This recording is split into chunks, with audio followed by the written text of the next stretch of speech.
Whether you are constantly worried that something bad is happening, or somebody's gonna betray you, or your partner's gonna cheat on you, or you suspect that something bad is already in the making, no matter how it looks like, no matter what you want to call it, it all belongs to the category of overthinking. I'm a mindset coach, and the quote, "Overthinking is the art of creating new problems out of problems that have never existed in the first place," is something that used to resonate with me so well. Like, oh my god. So overthinking used to be a massive problem for me. Honestly, overthinking kept me hostage in uncomfortable situations and in uncomfortable places, creating more problems and more problems and more problems out of absolutely thin air. It was worse for me and had a bigger effect on my life and my empowerment and capabilities and options and opportunities than my depression in the past ever had. And now, years later, that I completely understand how the fuck our thoughts and our brain and what we think and how we are programmed and all of that juiciness in our brain is creating our everyday life, I understand fully that my life was a complete shit show and there is really nobody to blame but me and my overthinking. My thinking patterns in the past were the product of my upbringing. It's the product of really uncomfortable, unuseful thinking structures and patterns that I have been taught by my parents and circumstances, and that my brain came up with as a form of coping mechanism in order to make sure that I know everything, because I was under the impression that the more I know, the safer I am. And guess where this idea stems from? It's fear. It stemmed from fear. I was constantly afraid.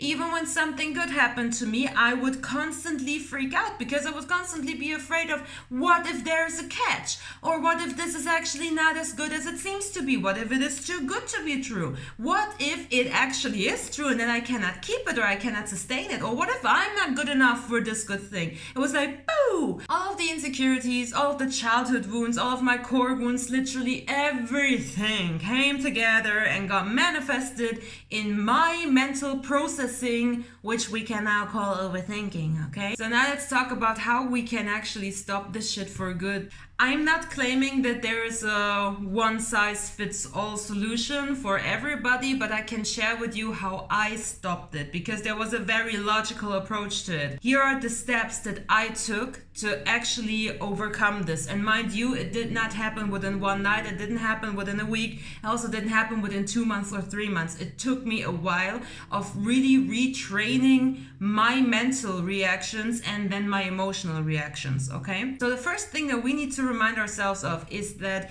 everything that we are fighting against or fighting for will persist because we are giving it energy and focus and attention. That's the only reason. If there wasn't a problem, if there wasn't something that is legit bothering us, whether it's mentally, emotionally, circumstantial, or whatever, right? If this thing wouldn't exist, the topic that we are overthinking about, right? If this wouldn't exist, we would have no reason to fight for or against it. And unfortunately, ignorance is also not helping, because ignorance is kind of bullshitting ourselves, and ignorance has a side effect of trying to push something away. It's very hard that once we are mentally or emotionally triggered by something, it's very hard to really just drop it and honestly let go of it. Well, as long as we are trying to ignoring something, just the term I am ignoring something means that I have the awareness of the existence of the thing that I'm trying to ignore. So therefore, there's at the very least subconscious focus on that thing, and I know it exists. That's why I'm trying to ignore it, right? It belongs in the fighting against or fighting for something category. So those things are not a solution. So the first thing that we can actually do is to allow the overthinking to a certain extent. And this is the reason why it takes a little while to find our own personal measurement, our own personal not comfort zone, but our boundaries. How far can I allow my brain to overthink without it having a massive negative effect on me? And the way we can measure this is by our emotions. So if the overthinking is mainly mentally for you, and you are starting to go into those different areas and ways, and you're starting to reread the text, and you're starting to worry, the second you feel emotionally overwhelmed is the second you need to stop. This is the second where you have to force yourself to snap out of it and go do something else. Even if it's just for 5 minutes, even if it's just like drinking a coffee, smoking a cigarette, calling your friend, talking about something else, or cuddling your cats. Right? Something to snap out of it. Because the second we are emotionally overwhelmed, we are not emotionally normally on a balanced level involved in what's going on in our brain anymore. It has taken over. We have become the victim of our thoughts and the victim of our emotions, and we are out of control. This is when the actual trigger happened, and this is kind of the point of no return. Once you hit over that point and you feel overwhelmed, you feel the physical sensation of, I want to fucking run away, I need help, I want to cry, I don't know what to do anymore. Somebody please come do something because I'm incapable, right? The second you feel that, or on the flip side, same reason but the opposite emotion would be you feel completely numb, completely frozen. You like sometimes physically actually freeze, like tense up like crazy, and you don't know which step to take anymore. Once you hit that point, you have to snap yourself out of it by doing something else. This is the point that we are trying to avoid. So in the process of unlearning this thinking pattern of overthinking, we need to inch our way to that point. It's nothing bad if we overstep that point, and by all means go cry in a corner, have your little freak moment there, have your trigger, let the trigger play out. It's totally fine, nothing bad's gonna happen, right? You just have to, the second that the trigger is done and you calm down again, you have to get back on that horse. It's not a problem to fall from that horse in first place. We all do this. Even I still do this in certain areas of my life, right? So nobody is fucking perfect in that way, and we don't need to be perfect in that way. But the important thing is that you, after you're done, once you're triggered, you are not beating yourself up. So the attitude needs to be spot on. The attitude needs to be okay. This is something that I am learning. I am retraining my brain here. Inching your way to that point of no return can look like this. I am faced by a problem, whether it's real or it's just in my head, doesn't matter, right? I'm faced by something that seems to be a problem for me, and now my brain starts thinking and coming up with options. How do I feel? Do I still feel like I am looking for a solution? Okay, then I can allow this to happen. Then maybe I focus a little bit more on something. I go back to a message. I go back over the same thing for the second time, the third time, the fourth time. Do I still feel confident in myself that no, I got this? I will find a solution here. Yes or no? If the answer is no, drop it for a moment or two. If the answer is yes, you can still allow this to happen. If you have an asshole thought, like a worst case scenario shithole thought, like, oh my god, I bet he's like right now making out with somebody else. If something like this comes up and you feel instant emotional trigger and jealousy and anger and hurt, then allow this one thought to play out and then ask yourself, would this be the end of the world? Would this mean that I have to die? Well, the answer is fucking no, right? The best way on how to handle those intrusive, obsessive, idiot thoughts is by taking away their power, by questioning how valid they are. So try and allow your brain to move on with the overthinking until you feel overwhelmed, and then stop it. Then a little bit later, you go back to the same topic when you've calmed down again, when you feel more in charge again, when you feel more confident about yourself again. Revisit it and look at it again. And when you're doing it the second time, question how fucking legit those thoughts actually are. Ask yourself, is this shit necessary?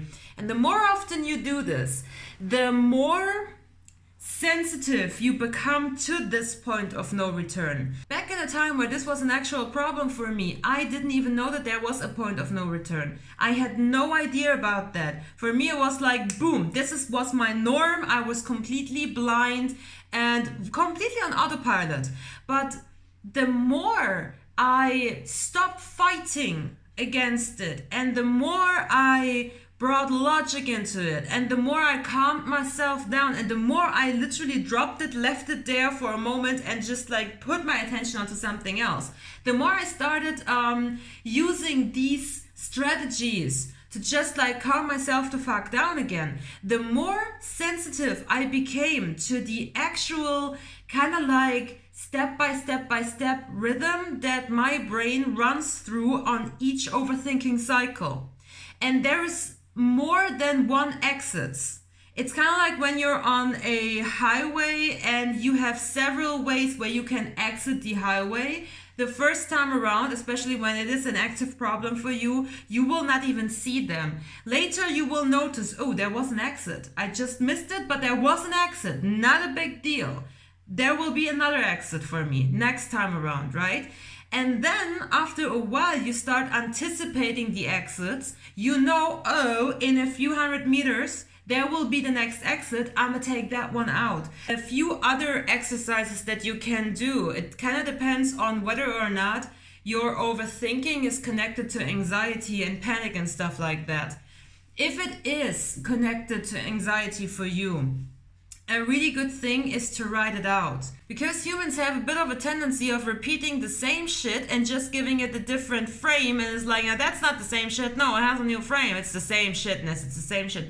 Trust me, even me, when I'm recording videos, you have no idea how much material I'm editing out, because I realize when I rewatch my original material that I am saying the same goddamn sentence in different ways 100 million times, and it's just not necessary. And we do this all the damn time, especially when we have nothing to hold on to. So writing down those overthinking anxious thoughts is a very good way to keep track of them. It shows you where you're already occupied with. It's like, it's already done, it's already out. Okay, I have released it, it's on the paper, it's here, it's written, I validated it. It's real. I have accepted the current circumstance. It's okay, now leave me the fuck alone, okay? So when you read that, it feels like you can take it and put it somewhere else, even though it's just metaphorically speaking, but the feeling is pretty good. It's like when you're venting, right? You vent to paper, write that shit down, be like, this is going on in my brain right now. Also, when you write these things down and you have calmed down later on, you can revisit them and actually evaluate those thoughts, and then you can decide if you want to keep them or toss them, right? So that's something that's really good to do. And the last thing that really helps, temporarily at least, when you feel like you are beyond the point of no return, it sounds weird, but try it out. Point with your hand, with your pointy finger there. Point at shit in your general environment vicinity. The purpose of this exercise is that you stop focusing on the shit in your mind that's not real, and you start focusing on actual tangible things that are right now real and true and are within your control. They are touchable. You can grab them, okay? So it's like an anchor point. It can also help you to put you back into the present moment in case your overthinking is related to the future or the past, right? Sometimes we overthink what we did last night when we were super drunk and called our ex. This happens too. So it can help you in multiple ways essentially, but those are the things that I did. If you do this and you give yourself some time and you are disciplined, but you're also not hard on yourself, I guarantee you will overcome the overthinking and you will heal this aspect, and then, goddammit, your life will change in ways that you can't even imagine right now. Not even with your overactive overthinking mind. Trust me, it's gonna be amazing. Okay, I hope this helped. I love you all and see you next week. Bye.